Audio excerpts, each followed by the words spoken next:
সতর্কবার্তা দিয়ে যাচ্ছে। কোনো ধরনের হামলা হলেই সর্বাত্মক শক্তি নিয়ে পাল্টা হামলা চালাবে খামেনির নির্দেশ। গেল রোববার রাজধানী তেহরানের কেন্দ্র এলাকায় আঙ্গেল স্কয়ারে একটি বিশাল বিলবোর্ড উন্মোচন করে তেহরান সিটি কর্পোরেশন। মূলত যুক্তরাষ্ট্রকে একটি স্পষ্ট বার্তা দিতেই এই পদক্ষেপ নিয়েছে ইরান। ওয়াশিংটনের পাঠানো U S S Abraham Lincoln super carrier ও সহায়ক যুদ্ধবিমানগুলোর কি পরিণতি হতে পারে তার একটি চিত্র প্রদর্শন করেছে তেহরান।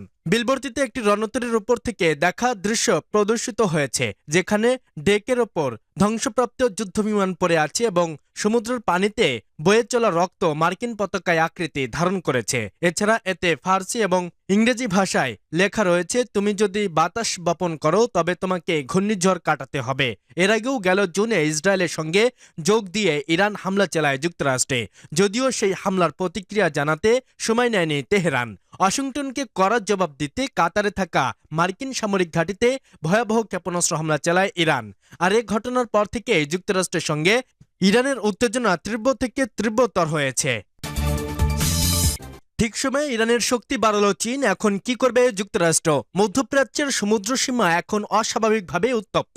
একদিকে যুক্তরাষ্ট্রের বিমানবাহী রণতরী ইউএসএস আব্রাহাম লিঙ্কন ঢুকে পড়েছে নির্দিষ্ট অঞ্চলে, অন্যদিকে ছড়িয়ে পড়েছে বিস্ময়কর এক খবর। চীনের সহায়তায় নাকি ইরানের সামরিক সক্ষমতায় যুক্ত হতে যাচ্ছে ৫০০টি ক্ষেপণাস্ত্র তৈরি উপকরণ। গুঞ্জন আরো ভয়ঙ্কর, ইরানের সর্বোচ্চ ধর্মীয় নেতা আয়াতুল্লাহ আলী খামেনিকে নাকি নিরাপদ স্থানে সরিয়ে নেওয়া হয়েছে। তাহলে কি যুদ্ধ আর কেবল সময়ের অপেক্ষা?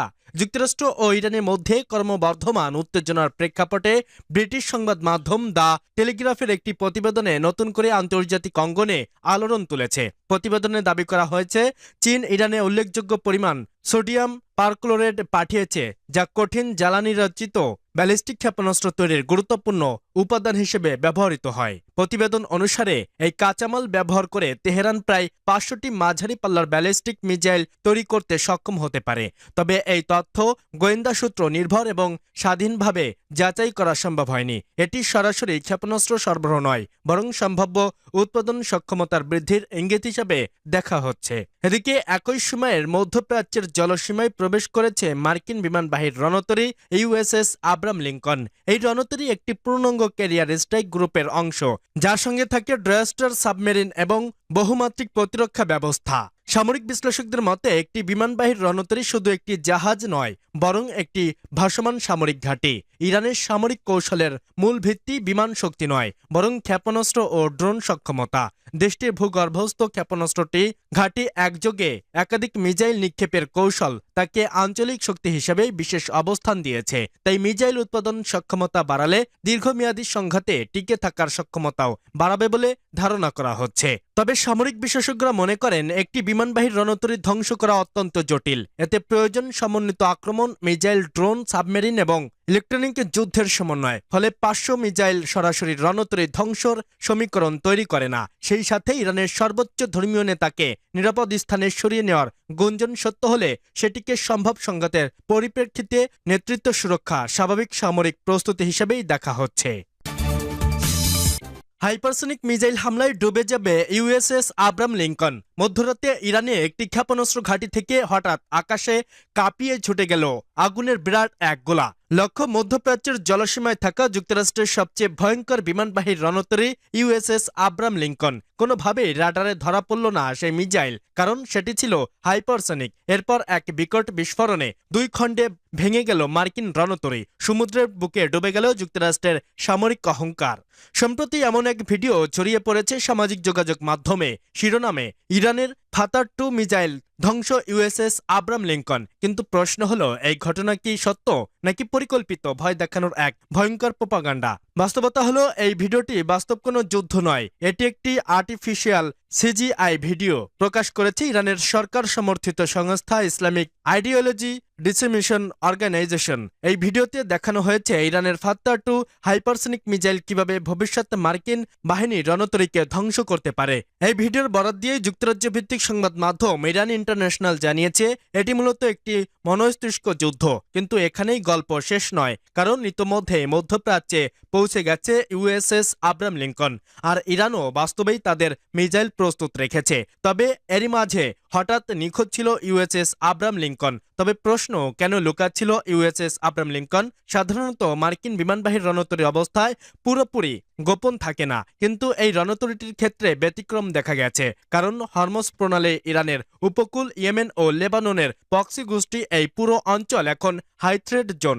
মার্কিন নৌবাহিনী জানে একটি সফল মিসাইল আঘাত মানেই শুধু জাহাজ নয়, যুক্তরাষ্ট্রের মর্যাদার আঘাত। তবে সবচেয়ে বড় প্রশ্ন, আসলে কতটা ভয়ঙ্কর ইউএসএস আব্রাহাম লিঙ্কন? আসলে যুক্তরাষ্ট্রের এই রণতরী কোনো সাধারণ যুদ্ধ জাহাজ নয়। মার্কিন সামরিক বাহিনীর একটি ভারসাম্যহীন বিমান ঘাঁটি হিসেবেই পরিচিত ইউএসএস আব্রাহাম লিঙ্কন রণতরীটি, যাতে রয়েছে পঞ্চম প্রজন্মের F-35 সি লাইটিং ও 80G গ্যালোরাসের মতো প্রায় 90টিরও বেশি যুদ্ধ বিমান। নতুন যুগের পথে বাংলাদেশ, নয়া খেলা শুরু। স্বাধীনতা পরবর্তী সময়ে বাংলাদেশের সামরিক শক্তি বাড়ানোর বিষয়টি নিয়ে তেমন মাথা ঘামায়নি কোনো সরকারই। বিশেষ করে বিগত আওয়ামী লীগের দীর্ঘ 17 বছরের শাসনমালে সামরিক শক্তি বাড়ানোর কার্যকর তেমন কোনো পদক্ষেপ নিতে দেখা যায়নি। সবার সঙ্গে বন্ধুত্ব ও কারো সঙ্গে বৈরিতা নয়, এই নীতিতে চলতে গিয়ে নিজেদের সামরিক শক্তির মেরুদণ্ড শক্তিশালী করতে পারেনি হাসিনা সরকার। অভিযোগ রয়েছে, নয়াদিল্লির স্ক্রিপ্টে দেশ চালানোর কারণেই সামরিক শক্তিকে সবসময় অপেক্ষিত রেখেছে বিগত সরকার। কারণ বাংলাদেশ সামরিক দিক দিয়ে শক্তিশালী হোক, তা ভারত কখনো চায়নি বলেও অভিযোগ রয়েছে। বাংলাদেশ সামরিক শক্তি বাড়ানোর উদ্যোগ নিলেও নাকি ভারতের পক্ষ থেকে বাংলাদেশের আঞ্চলিক স্থিতিশীলতা বজায় রাখতে সবসময় আশ্বস্ত করা হয়েছে। কিন্তু 24-এর গণ অভ্যুত্থানে হাসিনার পতন হওয়ার পরই মুখোশের আড়ালে থাকা ভারতের আসল চেহারা বেরিয়ে আসতে শুরু করে। মিথ্যা বলিতে আশ্বস্ত করলেও সেই ভারতই বাংলাদেশের সার্বভৌমত্বের জন্য সবচেয়ে বড় হুমকি তৈরি করতে থাকে। সীমান্তে জোর করে কাঁটাতারে বেড়া দেওয়ার চেষ্টা থেকে কুশিনের মতো ঘটনা ঘটিয়ে বাংলাদেশকে উস্কানি দিতে থাকে ভারত।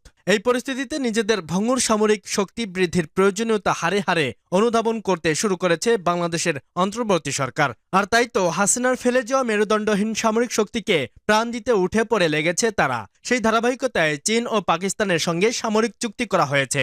এবার সামরিক ও প্রতিরক্ষা শিল্পে বাংলাদেশকে অংশগ্রহণকারী দেশ হিসাবে গড়ে তুলতে চট্টগ্রামের মিরসরাই অর্থনৈতিক অঞ্চলে ডিফেন্স ইন্ডাস্ট্রিয়াল জোন স্থাপনের নীতিগত সিদ্ধান্ত নিয়েছে সরকার। সোমবার বাংলাদেশ অর্থনৈতিক অঞ্চল কর্তৃপক্ষের চতুর্থ গভর্নিং বোর্ড সভায় এই সিদ্ধান্ত নেওয়া হয়। এতে সভাপতিত্ব করেন অন্তর্বর্তী সরকারের প্রধান উপদেষ্টা ও গভর্নিং বোর্ডের চেয়ারম্যান অধ্যাপক মোহাম্মদ ইউনুস। পরে বিকেলে রাজধানী বেইলি রোডে ফরেন সার্ভিস একাডেমিতে আয়োজিত সংবাদ সম্মেলনে এসব তথ্য জানান বেজার নির্বাহী চেয়ারম্যান আশিক চৌধুরী।